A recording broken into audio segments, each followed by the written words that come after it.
नमस्कार दोस्तों, हम हैं राजू कुमार। आप देख रहे हैं बिहार ब्रेकिंग न्यूज, खबरें अनलिमिटेड। डुमरी के धरती पर मौजूद मेरे पिता श्री बुजुर्गों, मेरी प्यारी माताएं बहनें, नौजवान भाइयों, मेरे साथ चलकर आए हुए सभी साथियों, मैं आप सभी को नमस्कार प्रणाम करती हूँ। और यहाँ पर मौजूद छोटे छोटे प्यारे बच्चे, मैं आप सभी का उज्जवल भविष्य की कामना करती हूँ। साथियों, आज मैं आप लोग के बीच राष्ट्रीय लोक समता पार्टी के यशस्वी राष्ट्रीय अध्यक्ष माननीय उपेंद्र कुशवाहा जी के संदेश को लेकर आई हूँ, जो पूरे बिहार के हित में उचित है। सबको अच्छी शिक्षा मिले, सबको अच्छी इलाज मिले, सबको रोजगार मिले, सबको न्याय मिले और सबकी सुनवाई हो। साथियों, आज बिहार के शिक्षा व्यवस्था पूरी तरह से चौपट हो गया है। राज्य भर में हर रोज हत्या, लूट, बलात्कार की घटनाएं हो रही है।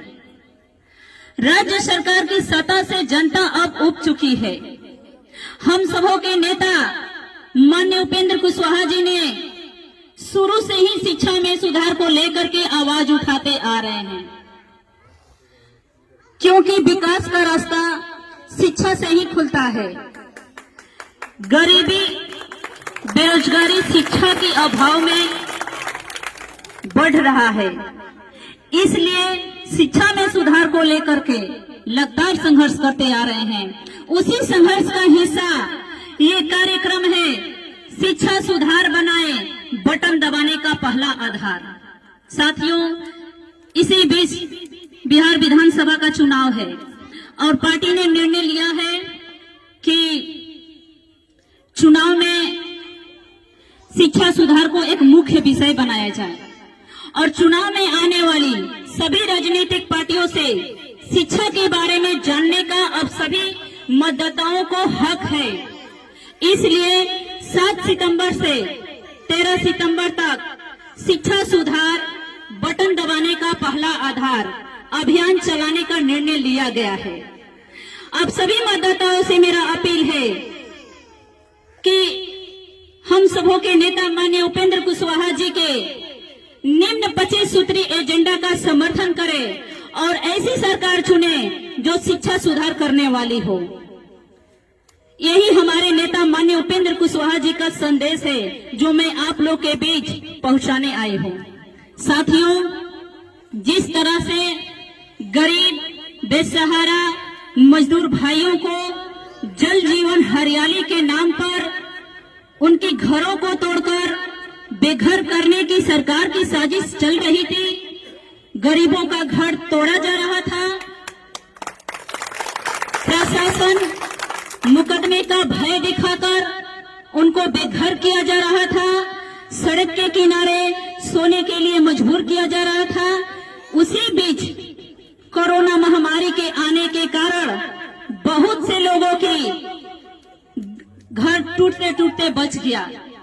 लेकिन जे ही विधानसभा चुनाव बीतेगा, अगर फिर से नीतीश कुमार मुख्यमंत्री बनते हैं तो फिर सारे गरीबों का घर तोड़कर बेघर कर देंगे और दर दर की ठोकरी खाने को मजबूर कर देंगे। लेकिन अगर हमारी महागठबंधन की सरकार बनती है तो हम लोग किसी भी कीमत पर गरीबों का घर नहीं तोड़ने देंगे, चाहे इसके लिए मेरी जान रहे या जाए। गरीबों के साथ अन्याय नहीं होने देंगे।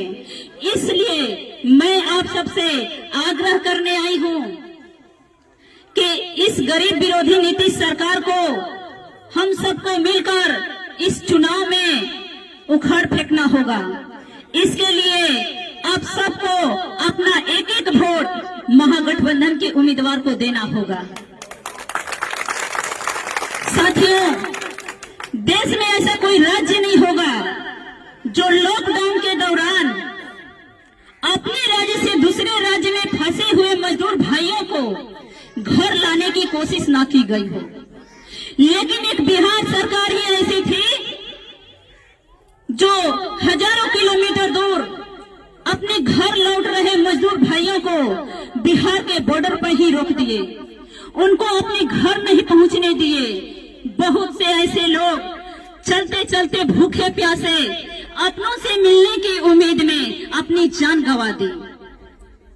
ऐसी निर्दयी और निर्लज सरकार को हम सबको हर हाल में इस विधानसभा में उखाड़ फेंकना है।